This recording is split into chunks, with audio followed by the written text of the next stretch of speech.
Have you ever wondered what it takes for a single human being to change the fate of an entire civilization? Imagine a battlefield 2,500 years ago. The sun beating down on bronze helmets, the clash of spears and shields echoing like thunder, and in the middle of it all, a commander whose choices will decide not only who survives the day, but the destiny of nations, yet unborn. In the world of ancient Greece, war was not just survival. It was identity, glory, and the very heartbeat of the city-state. And at the heart of that struggle stood men whose brilliance, daring, and sometimes ruthless ambition transformed history itself.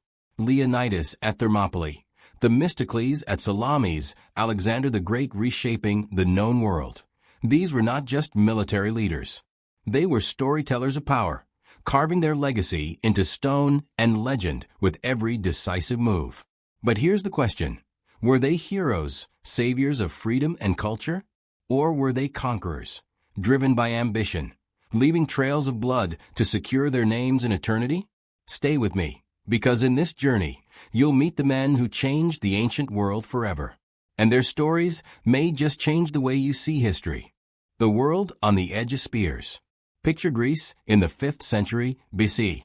Not the postcard perfect paradise of white temples and blue seas we imagine today, but a rugged land divided by mountains and fractured coastlines.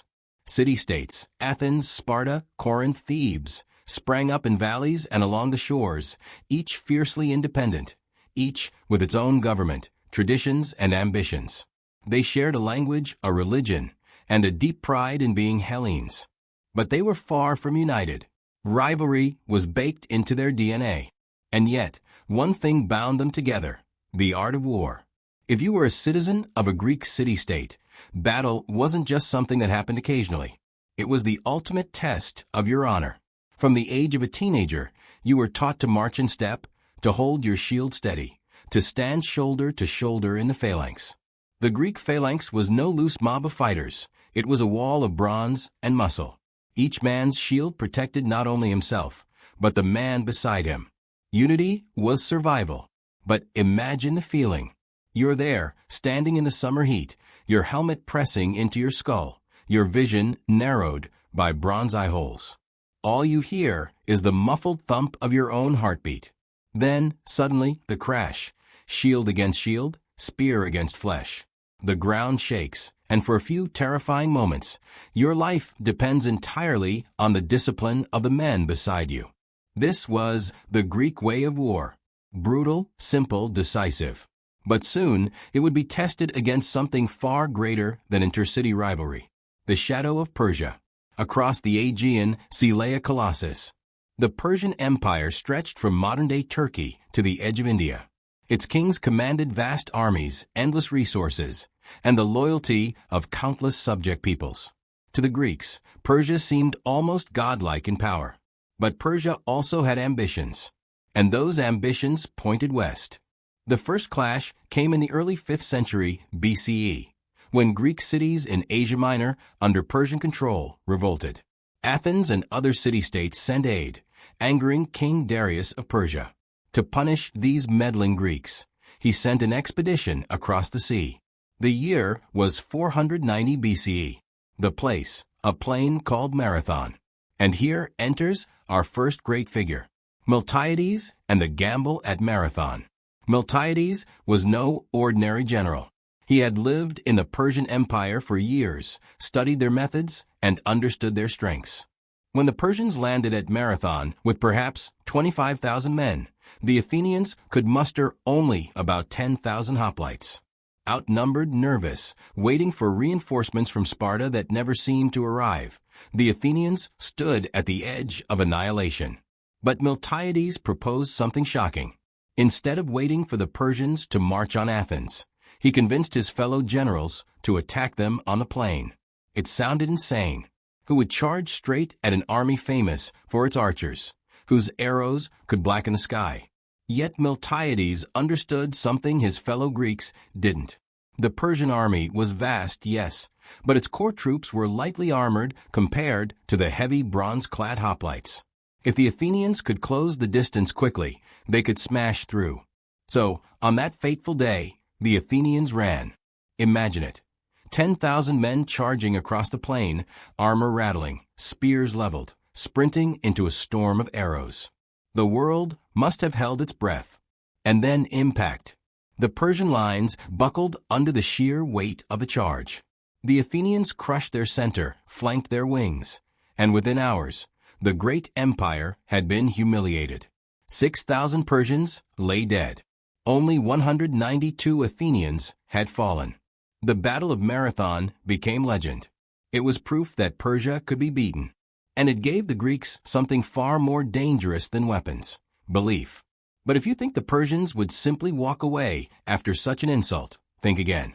Because in the shadows, another figure was already preparing for the next storm.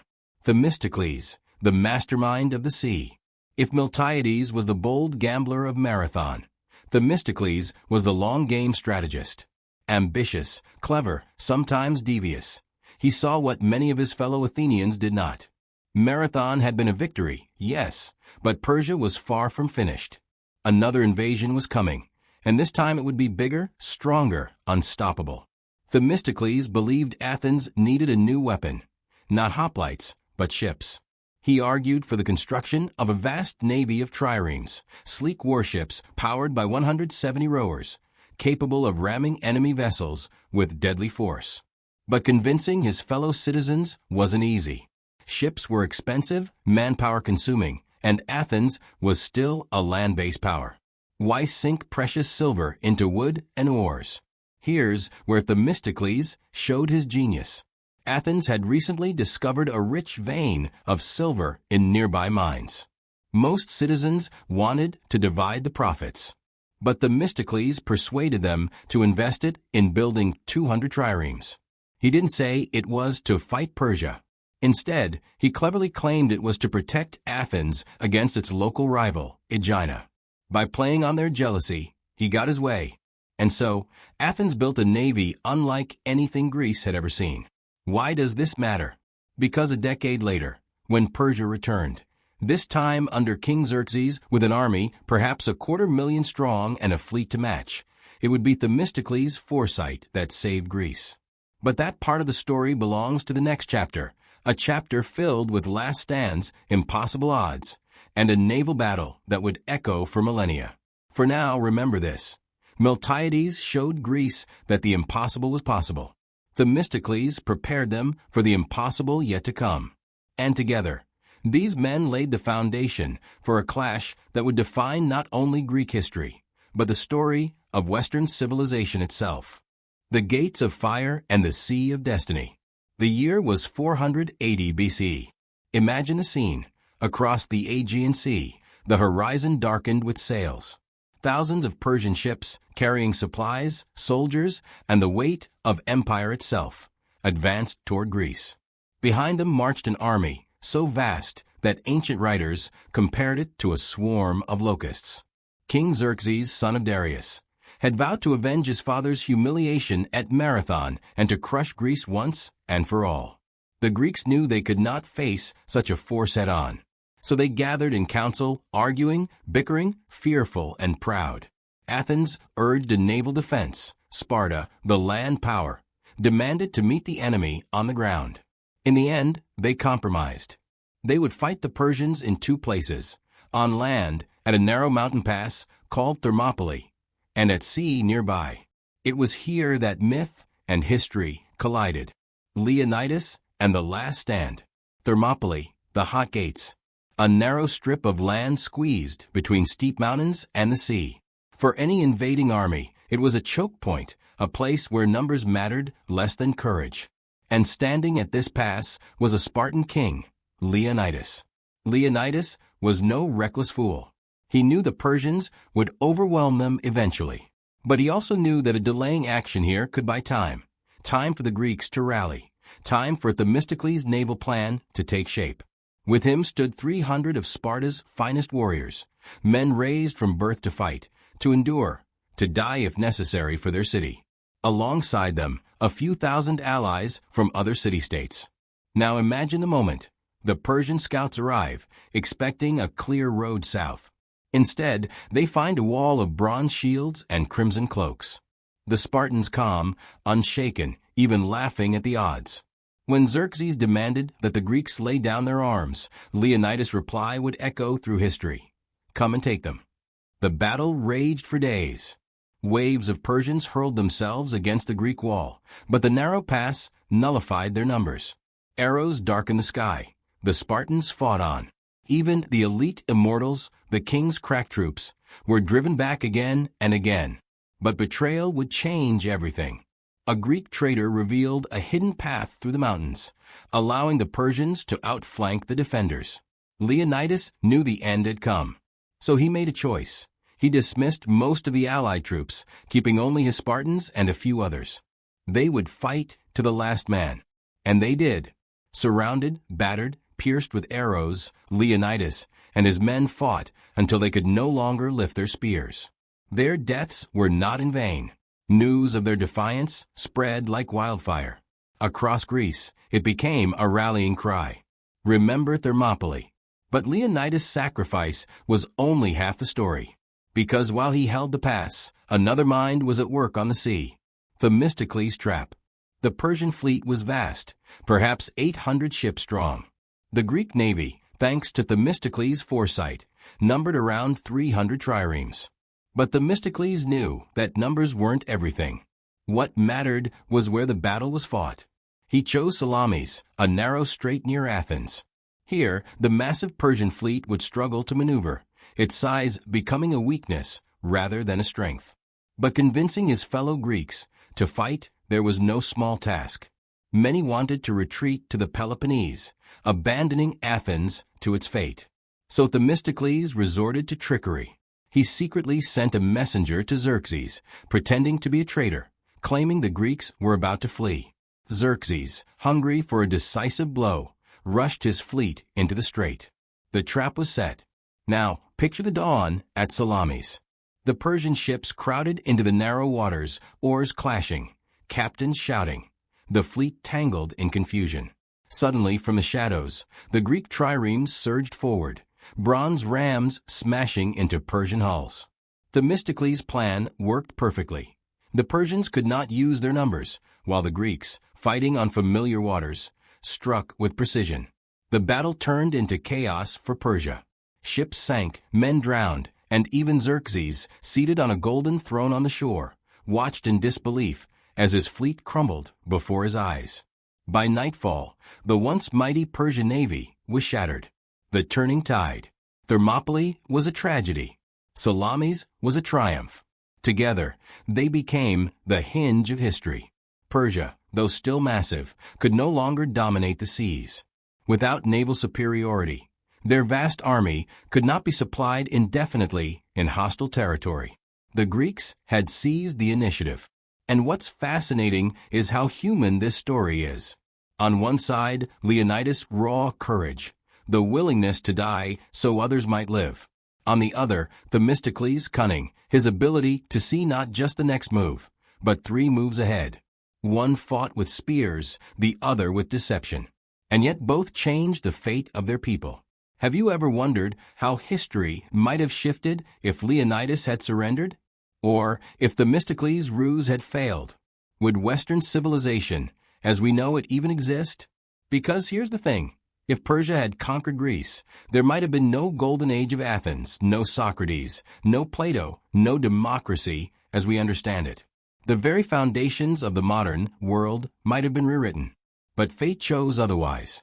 Aftermath and suspicion. The victory at Salamis did not end the war immediately. Battles still raged, most famously at Plataea the following year, where the Greeks finally broke the Persian ground forces once and for all. But by then, the tide had turned irreversibly. Greece had survived. Yet survival came at a cost. Themistocles, the man who had arguably saved Athens, soon fell from grace. His ambition, his cleverness, which had been so useful against Persia, now made him dangerous to his fellow citizens. Accusations of treachery swirled. Eventually, he was ostracized, banished from Athens, forced into exile. Ironically, he would later find refuge in Persia itself, serving the very empire he once helped defeat. Leonidas, meanwhile, was immortalized. Statues, Poems and oral legends celebrated his sacrifice. He became the symbol of Spartan valor, of standing firm against overwhelming odds. To this day, Thermopylae remains a shorthand for the noblest of last stands. And so in the space of a few years, Greece had faced annihilation and emerged victorious, thanks to two men who could not have been more different, one who embraced death and one who embraced deceit. Together, they altered the destiny of the ancient world. But this was not the end of Greece's story. In fact, it was only the beginning. For once the Persian threat receded, the Greeks turned their swords inward. Rivalries reignited, alliances crumbled, and a new struggle for dominance began, not against Persia, but among themselves. At the heart of this coming storm stood two powers: Athens, brilliant and ambitious, and Sparta, disciplined and unyielding. And their clash would produce not just battles, but legendary commanders whose names still inspire awe. Brothers at war. The smoke of Salamis had barely drifted off the waters when Greece found itself staring at a new horizon. For the first time, the small city-states realized something profound. They had defeated the greatest empire on earth. Persia, for all its riches, its numbers, and its terrifying might, had been humbled by tiny, divided Greece. The victory was intoxicating. But victory can be as dangerous as defeat. Because once the enemy outside had been pushed back, the Greeks turned their eyes inward. The rise of Athens. No city benefited more from the Persian wars than Athens. Its navy, built under Themistocles' vision, had proven decisive. Its people, hardened by the burning of their city and united in the struggle, felt chosen by destiny. With Sparta content to return to its isolated militarism, Athens stepped forward to lead. Under the leadership of statesmen like Aristides, and most famously, Pericles, Athens transformed the alliance of Greek city-states into something more: the Delian League. At first, it was meant to defend against any future Persian attacks. But soon, the League's treasury, originally stored on the sacred island of Delos, was moved to Athens itself. And with it came power. Picture Athens in this period. Marble temples rising on the Acropolis, artists and philosophers filling the streets, the Parthenon glittering as a symbol of cultural pride. Pericles, tall, eloquent, persuasive, declared that Athens was not just a city, it was the school of Greece, a beacon for all Hellenes. But all of this glory was funded by tribute from the League. And when members tried to leave, Athens did not politely allow it. Its navy arrived, its generals enforced obedience, and rebellion was crushed. The protector had become an empire. Have you ever noticed how quickly gratitude turns to resentment? The same allies who had once cheered Athens' leadership began to fear it. And in Sparta, jealousy simmered. The Spartan challenge. Sparta was everything Athens was not. Where Athens embraced trade, art, and democracy, Sparta prized discipline, simplicity, and military supremacy. Its kings and ephors ruled over a society built on the backs of helots, enslaved peoples who farmed the land, while Spartan citizens trained endlessly for war. If Athens was the head of Greece, Sparta was its fist. And fists eventually strike. The inevitable clash erupted in 431 BCE. Thucydides, the great historian who lived through it, called it the greatest war known to man. The Peloponnesian War. A struggle not just for dominance, but for the soul of Greece itself. Pericles and the strategy of patience. When the war began, Athens turned to Pericles. His strategy was not about glorious battles, but survival. He knew Athens could not defeat Sparta's unbeatable hoplites on land. So instead, he ordered the citizens to abandon their countryside homes and retreat within the long walls that connected Athens to its port at Piraeus. Behind these walls, protected by its navy, Athens could outlast Sparta, striking at enemy coasts while avoiding direct confrontation. It was a bold plan, but it came with a terrible price. Imagine tens of thousands of people crammed inside the city, supplies flowing in by sea, but space, sanitation, and food all stretched to the limit. Then came the plague. Disease swept through Athens like wildfire, killing tens of thousands, including Pericles himself. The strategy of patience became a strategy of despair. Yet Athens held on. its navy continuing to project power across the Aegean. Brasidas, the Spartan innovator. While Athens relied on its ships, Sparta searched for leaders who could break the stalemate. One of them was Brasidas, a commander unlike the typical Spartan mold. Charismatic, daring, and able to inspire not just Spartans but allies, Brasidas led campaigns far from the Peloponnese, striking at Athens' empire in northern Greece. He offered something unusual: leniency. Where Athens punished rebellious allies harshly, Brasidas promised freedom.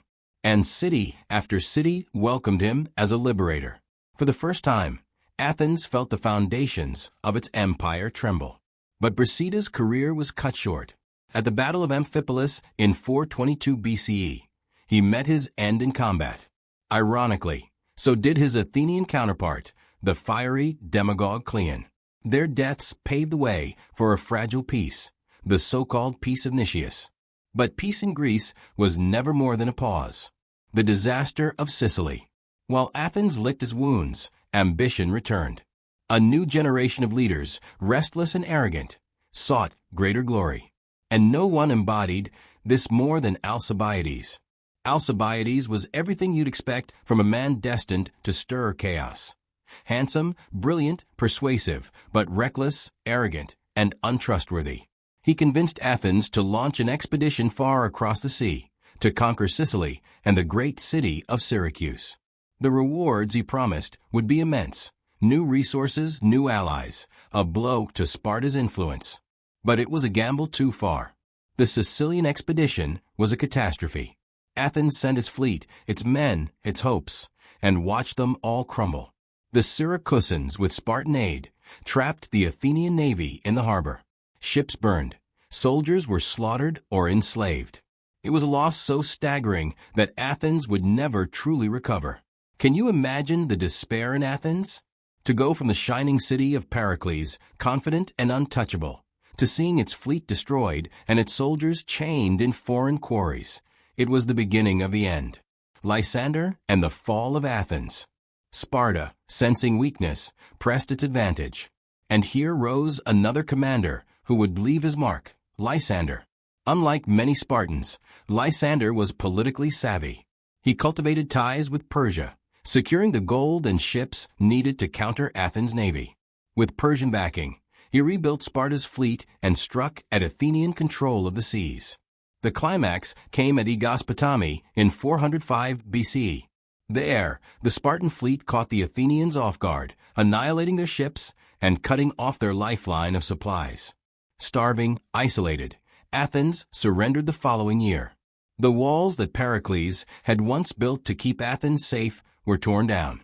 The empire was gone. The golden age was over. A fractured legacy. Think about it. The same Greece that had stood united against Persia was now broken. Athens lay humbled, Sparta triumphant but overextended. The Peloponnesian War had cost tens of thousands of lives, drained treasuries, and left bitterness that would never fully heal. And yet, out of this destruction came stories of leadership that still resonate. Pericles, who tried to save his city through patience and strategy.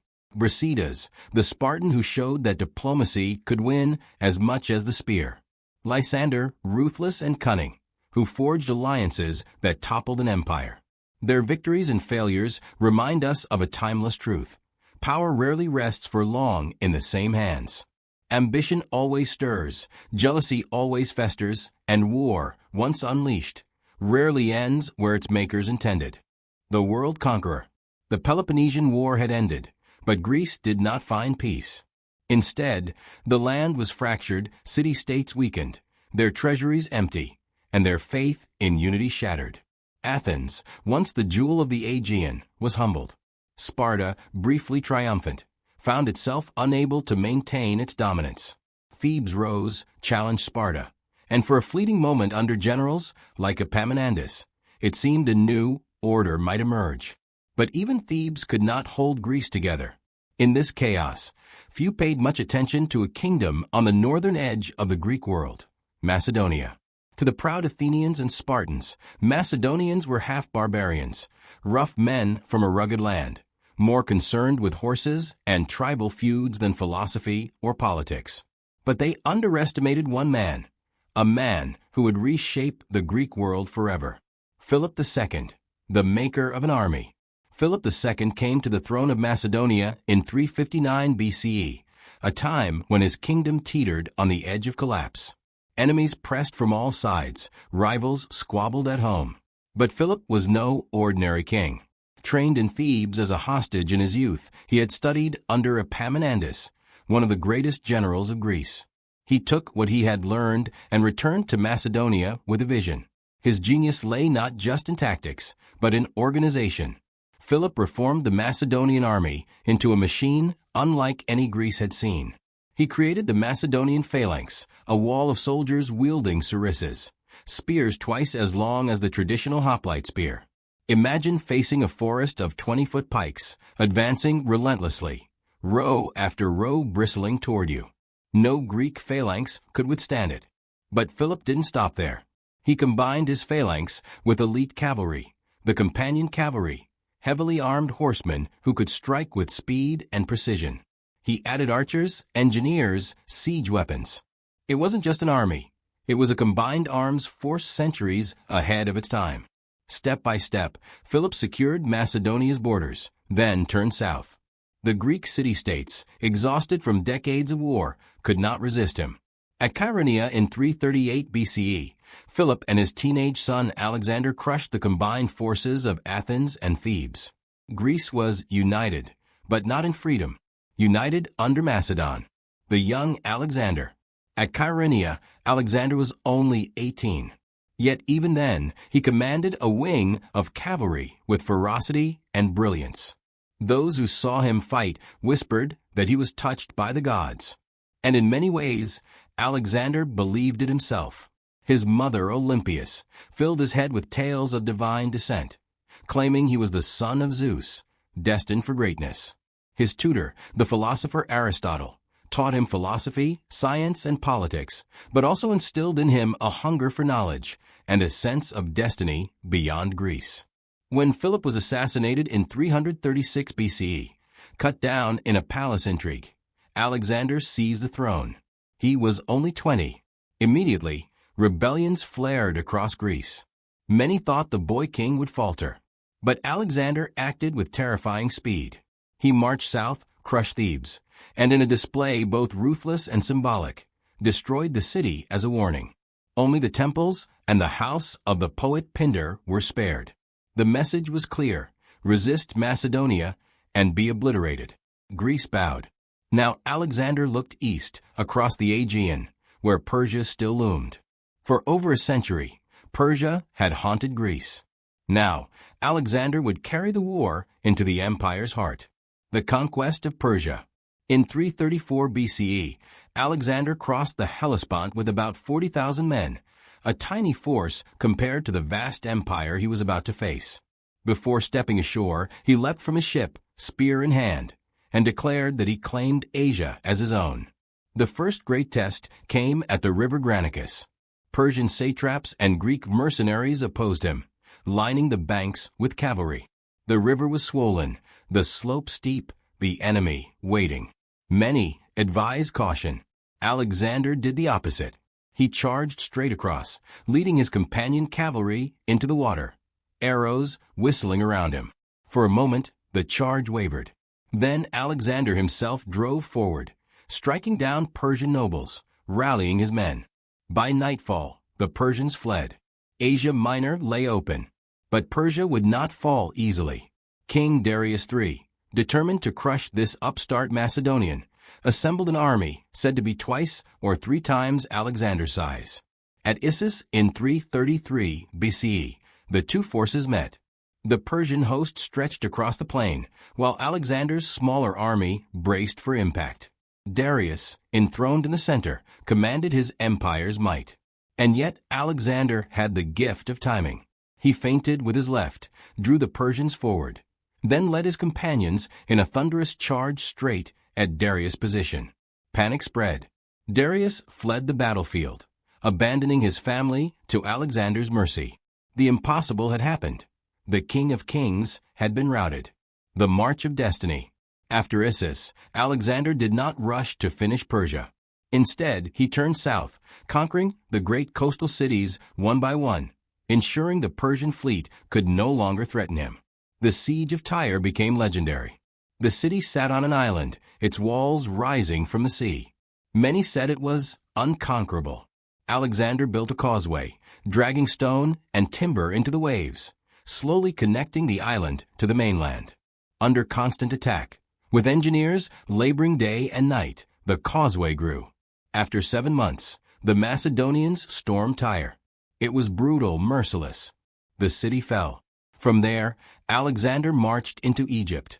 Here, the people welcomed him as a liberator from Persian rule. At the oasis of Siwa, he visited the oracle of Zeusammon. The priests greeted him as the son of Zeus. Whether the words were real or staged hardly mattered. Alexander believed them.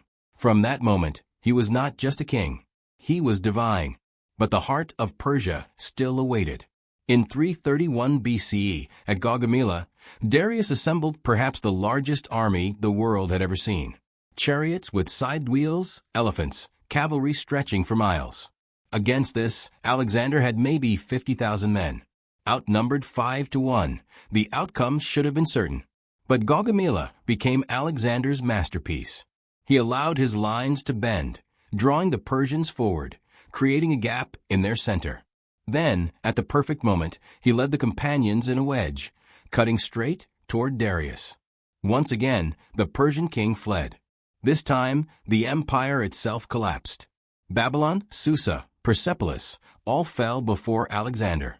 Imagine the scene at Persepolis, the heart of Persian glory, its palaces filled with treasure. Alexander entered as conqueror. Then, in a moment still debated by historians, allowed the city to burn. Some say it was drunken revelry.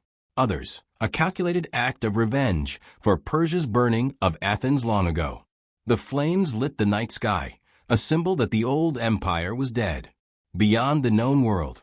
For most men, conquering Persia would have been enough. But Alexander was not most men. He pushed eastward, through deserts, over mountains, into lands where his soldiers had never dreamed of marching.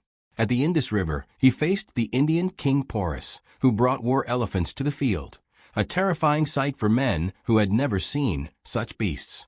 The battle was brutal, but Alexander triumphed. Shadows of conquerors.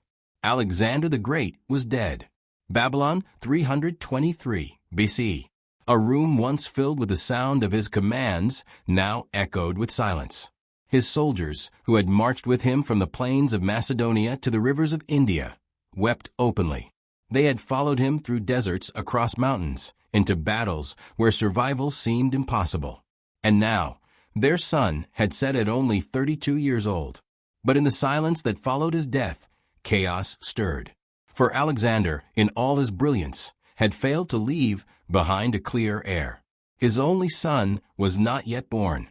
His generals, the men who had shared his triumphs, now looked at the vast empire before them and saw not unity, but opportunity. And so began the wars of the successors, the diadochi, the carving of an empire. Imagine the scene, maps spread across tables, generals glaring at one another, each with armies at their back. Ptolemy in Egypt, Seleucus in Asia, Antigonus in Anatolia, Lysimachus in Thrace, Cassander in Macedonia. Each claimed a piece of Alexander's legacy. None trusted the others. At first, they tried to rule together, guardians of Alexander's infant son. But suspicion bred betrayal. One by one, alliances shattered, and the empire dissolved into a brutal struggle for supremacy. In this deadly game, survival required not only military genius, but ruthlessness.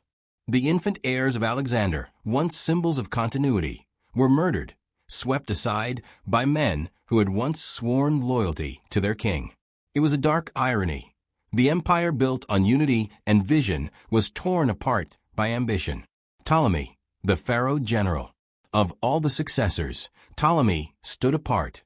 Once one of Alexander's trusted companions, he seized Egypt, a land both wealthy and defensible.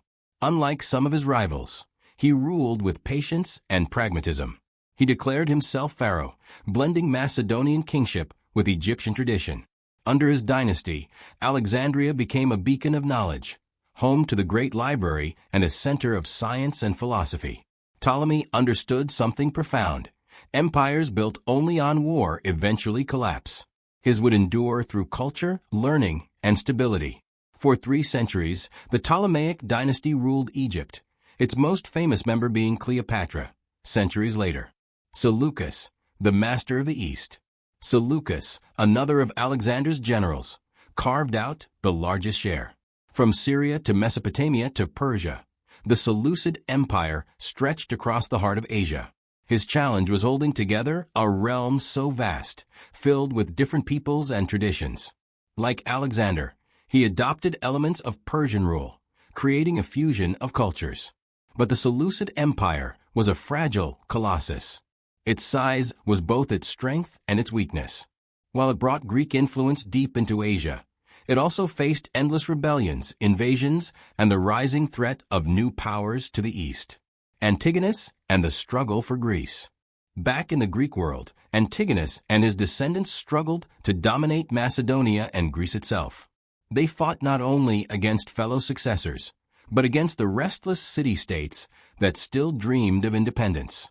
For a time, it seemed Macedonia might once again unify Greece under its shadow. But the glory days of Marathon and Salamis, of Pericles and Leonidas, were gone. Greece was now a prize, not a master. The legacy of division. The wars of the successors lasted for decades, leaving battlefields littered with the dead and cities shattered. Yet out of this chaos emerged something remarkable: the Hellenistic Age. Greek culture, spread by Alexander and his generals, fused with the traditions of Egypt, Persia, and beyond. Greek became the language of learning and trade across vast territories.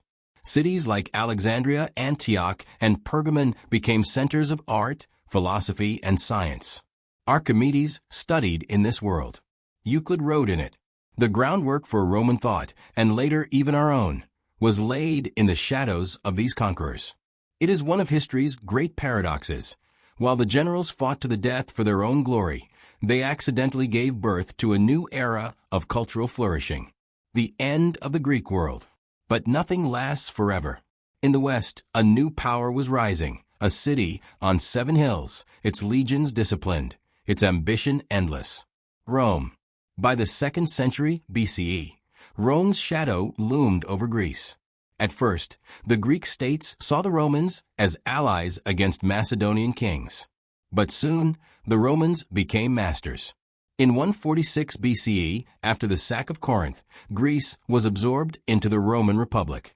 The world of the independent city-state, of hoplites and phalanxes, of Leonidas and Pericles, was gone. And yet, the spirit of Greece did not die. The Romans themselves became students of Greek culture, adopting its gods, its philosophy, its art. In a strange twist, even as Rome conquered Greece militarily, Greece conquered Rome culturally. Reflection. Leaders who changed the world. Let us step back. From Marathon to Salamis, from the long walls of Athens to the burning of Persepolis, from the deserts of Persia to the libraries of Alexandria. The story of Greek military leaders is the story of ambition, brilliance, and tragedy. Miltiades, who showed that courage could defy an empire. Themistocles, who turned the tide with cunning. Leonidas, who gave his life to inspire generations. Pericles, who tried to preserve Athens through patience. Brasidas, who fought with vision. Lysander, who toppled an empire with ruthlessness. Philip, who built an army that reshaped the world. Alexander, who dreamed of a world united under one banner. And the successors, who shattered that dream but spread its culture far and wide. Each of them changed the course of history, sometimes for glory, sometimes for ruin. And here's the question to leave you with. What truly defines a great leader? Is it victory on the battlefield? The courage to sacrifice everything? The vision to see beyond the present? Or is it the legacy they leave, for better or worse, long after they are gone? Because if history teaches us anything, it's this. Leaders may fall, empires may crumble, but ideas, the ideals of courage, strategy, and ambition, echo through the ages. And the echoes of ancient Greece still shape our world today.